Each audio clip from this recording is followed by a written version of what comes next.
वाडा तालुक्यातील कोणसई या गावामध्ये या गावामध्ये एका फार्म हाऊसवर एक कंपनी सुरू होती.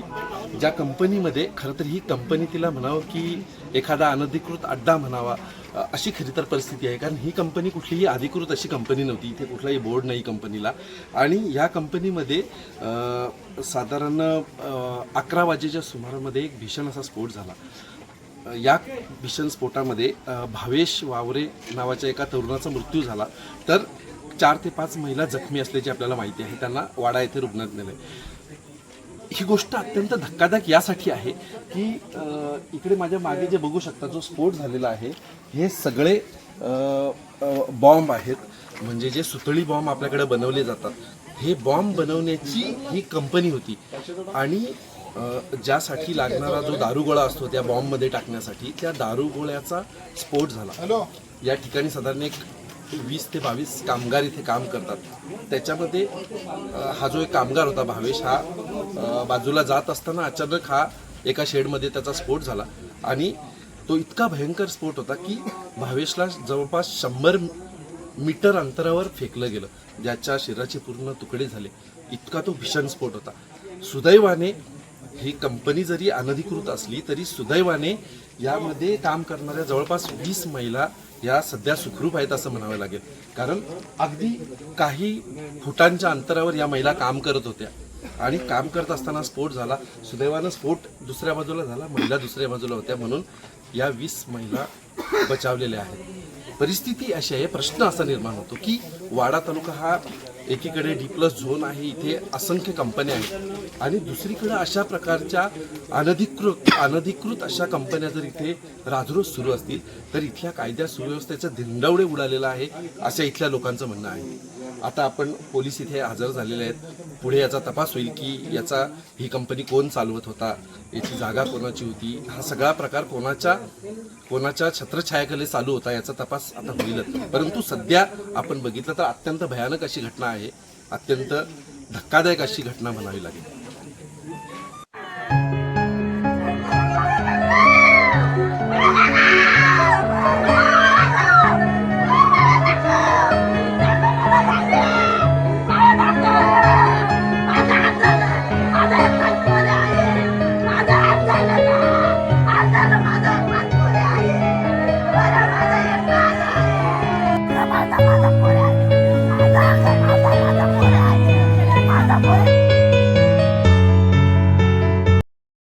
आम्हाला आता आम्ही कामावर होतो. आम्हाला अचानक गावातून फोन आले का तुमच्या गावामधील कंपनीला आग लागली.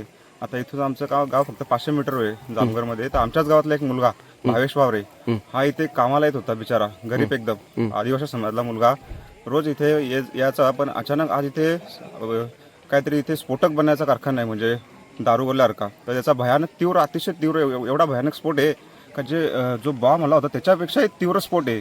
का त्या जो मयत भावेश वावरे त्याच्या बॉडीचे पार्ट आहेत ना ते अक्षरशः 50 मीटर लांब फेकले गेले आहेत. एक असं म्हणजे एका साईडला धड आणि एका साईडला शिर दुसऱ्या साईडला झालेलं आहे. ही अतिशय म्हणजे दुर्दैवी घटना आहे आपल्या तालुक्यातील. इथून तालुका एक गाव आहे, तालुक्यापासून फक्त 8 ते 10 किलोमीटर आहे. मग याच्यावर कोणाचं लक्ष नाही आहे का? ही अनधिकृत कंपनी, पूर्णतः अनधिकृत कंपनी आहे. याच्यावर कोणाचा कंट्रोल आहे काय? अशा अनेक तालुक्यामध्ये अनधिकृत कंपन्या आहेत. त्याच्यामुळे नाहक गरीब मुलांचा जे 300 ते 400 रुपये दिवसाचे कमवण्यासाठी इथे येतात आणि आपला जीव गमावतात. मग याच्यावर कंट्रोल कोणाचा आहे काय म्हणजे का नाही अशा कंपन्या बंद होत? याच्यावर म्हणजे एवढा भयानक आहे का आज इथे कितीतरी गरीब घरातील 2 ते 3 लोक दगावलेले आहेत आणि अजून हॉस्पिटलमध्ये नेलेले आहेत. कामगार होते कामाला सोबत? अंदाजे इथे 20 ते 25 कामगार होते असं सांगलं जातं. महिला होत्या का? हा नाही, कंपनी कधी चालू आहे याचा काही सांगत, पण साधारणतः 4 ते 5 महिन्यापासून इथे चालू आहे असं आम्हाला समजलं आता. पण ही जी घटना ही खूप दुर्दैव आहे का आपल्या तालुक्यामध्ये अशी घटना एवढी भयानक का? अशी बॉम्ब इथे बनतो दारुगोळा इथे उडवला ती एवढ्या उन्हाळ्यामध्ये का? आता 42°C तापमान आहे. त्याच्यामध्ये हा कशी काय चालू शकतात? काय मागणी असेल तुमची स्थानिक म्हणून? स्थानिक म्हणजे अशा तालुक्यामध्ये कितीतरी कंपन्या आहेत, त्यांचं प्रदूषण आहे, पर्यावरणाला धोका आहे, त्याच्यामध्ये कितीतरी लोकांचे जीव जातात. कधी उन्हाळ्यामध्ये स्फोट होऊ शकतात की भयानक तिथे आगीचे प्रमाण आहे, आग लागते.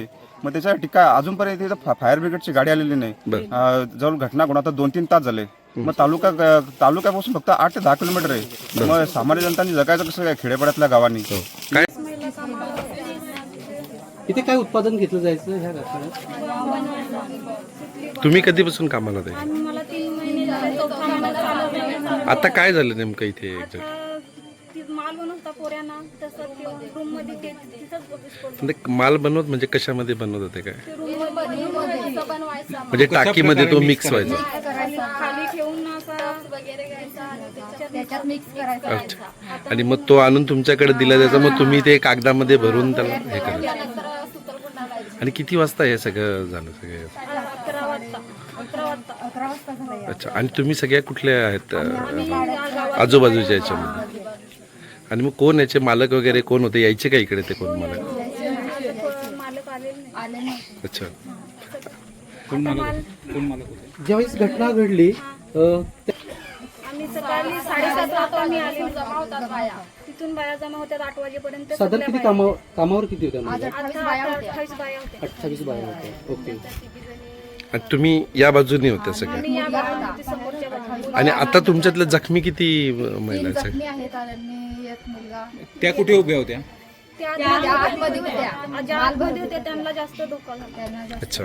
आणि तुम्ही बाहेरच्या बाजूने होत्या? जेवढा बाहेर होता तेवढ्या आम्ही निघाल्या. आम्हाला पण धसका बसला, पण आम्ही उठत पडत अशी आम्ही पडलो. पळालो. अच्छा. त्यांनी ज्यावेळेस